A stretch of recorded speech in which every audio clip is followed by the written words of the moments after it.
Hi there, folks. This is Barbara, and I'm with Accelerator for Job Seekers. Hey, today, again, we're going to talk a little bit about your resume. Now, one of the things that I see, again, over and over again on resumes is this use of underlining and italics and bolding and really trying to, and I know what you're trying to do. You're trying to organize it in a way that makes sense to you. And here's the tip. It makes it more messy for the reader. You know, when you review a resume, there's a couple of things that we go through right away. And I've looked at thousands of them, so I know. One of the first things you do is you scan the dates to find out just how long they've been there, where they've been. There isn't so much a judgment if you've been there a long time or not. It's just scanning the dates to see what your job history looks like. And we look for gaps. Gaps aren't bad.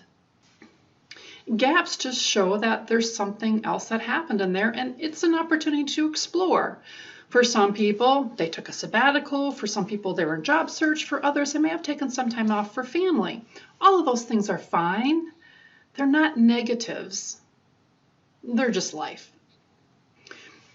However, there is this tendency for people to try and stand out and be creative by using these different formats and fonts and identifiers, and you really don't want to do that. Again, you're trying to make it easy for the person reading the resume. And what does that mean? That means those dates pushed all the way to the right and bolded. We want to see them. Now the question comes up, do I want the months and the years? Well, it depends. It really truly depends. If you've been in a job for 2, 3, 4, 5 years, you don't need the months. But if for some reason, for some of you who are contractors or for other reasons, you may have these 7-month gigs or 9-month gigs or a year and a half, then maybe it makes sense to use months and dates. 05, 2019 to 06, 2020. Otherwise, it's fine just to use 2018 to 2020. Those are fine. But again, you want to keep them simple and easy to find.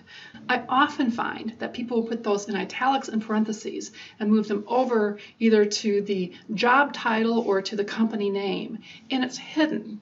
And again, it's one of those things that we really want to see when you're looking at resumes. The next thing that we really want to see is your job titles.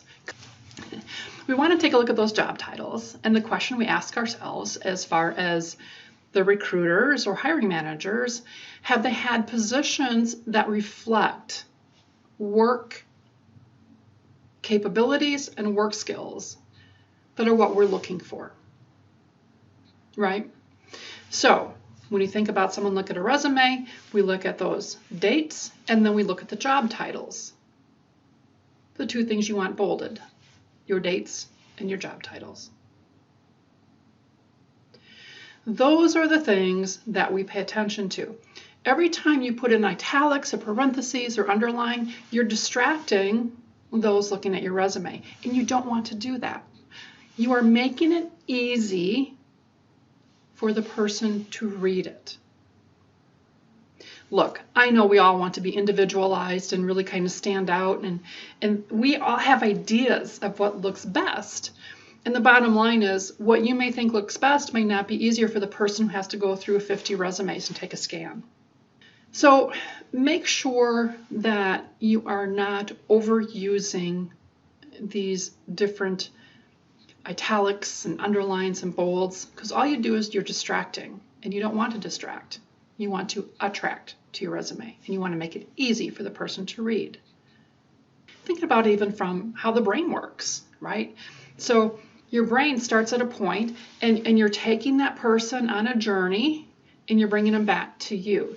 If you have different elements within your resume that's having them go from here to here to here to here to here, and you're jumping around, you're losing that holistic connection, and you want them to create a circle in your brain that comes right back to you. And look at the dates and it comes back to you, and look at the titles and it comes back to you. And then they'll probably take a look at your professional or executive summary. And that's for another session. So the format of your resume. All caps for your headings and bold.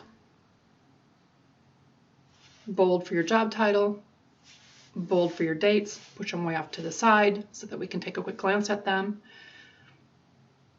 And other than that, no underlines, no separate lines, no italics, no bolding in the middle of the content of your resume. You can bold your name, that's all fine. But keep it simple for the reader. They really appreciate it. They like it a lot. And that gives you one more positive step forward. All right, this is Barbara with the Accelerator for Job Seekers, and we'll see you next time.